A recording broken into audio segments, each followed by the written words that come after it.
Assalamualaikum warahmatullahi wabarakatuh. Oke saudara, sekarang kita mengangkat sebuah kisah Dhunnun al-Misri. Di sebuah sudut negeri di antara para pencari kebenaran, hiduplah seorang lelaki, namanya disebut dengan penuh takzim.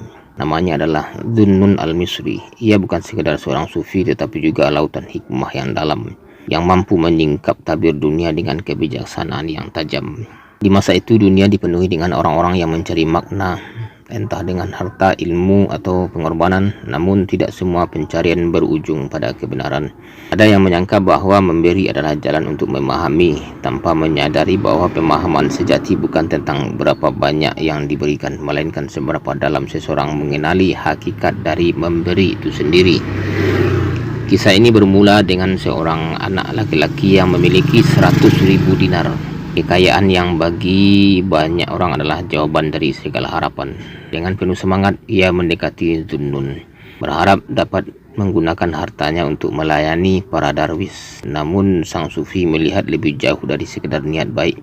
Ia melihat ujian yang tersembunyi dalam setiap keinginan, bahkan yang tampaknya mulia sekalipun.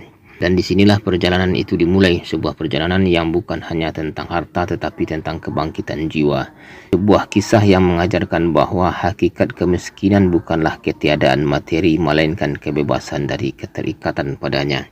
Oke, di kediamannya Dhunnun, seorang anak laki-laki datang dengan penuh semangat. Terus anak tersebut berkata, "Wahai Tuan, aku memiliki 100.000 dinar.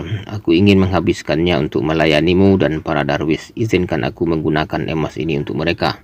Dhunnun berkata, "Apakah kamu sudah dewasa?" Anak itu menjawab, "Belum, Tuan." Terus kata Dhunnun, "Kalau begitu kamu belum berhak membelanjakannya. Bersabarlah hingga kamu cukup umur." Bertahun-tahun berlalu, anak itu telah menjadi seorang pemuda dan kembali menemui Dhunnun. Pemuda tersebut berkata, "Wahai Tuan, kini aku telah dewasa. Aku ingin bertobat di tanganmu dan menyerahkan seluruh hartaku kepada para darwis." Dhunnun berkata, "Jika itu pilihanmu, lakukanlah dengan niat yang tulus." Terus pemuda itu pun menghabiskan semua hartanya untuk para darwis hingga tidak tersisa 1 dinar pun. Suatu hari, keadaan mendesak. Para darwis tidak memiliki apa-apa lagi. Terus kata pemuda tersebut, "Sayang sekali tidak ada lagi 100.000 dinar sehingga aku bisa menghabiskannya untuk orang-orang baik ini." Dhunnun mendengar perkataan ini dan tersenyum samar. Terus kata Dhunnun kepada anak tersebut, "Wahai anakku, pergilah ke toko apoteker tertentu. Katakan padanya bahwa aku meminta obat tertentu seharga 3 dirham." Pemuda itu melakukan perintah tersebut dan kembali membawa bahan yang diminta.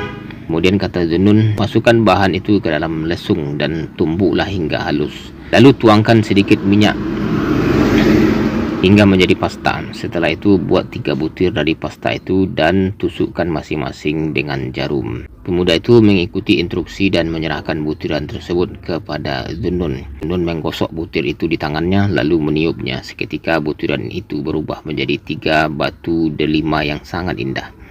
Terus kata Dhunnun, "Sekarang bawalah ini ke pasar dan tanyakan harganya, tapi jangan menjualnya." Pemuda itu pergi ke pasar. Para pedagang menaksir harga setiap batu delima sebesar 1.000 dinar. Ia kembali dan melaporkan hal itu kepada Dhunnun. Kata pemuda tersebut, "Tuan, setiap batu delima dihargai 1.000 dinar."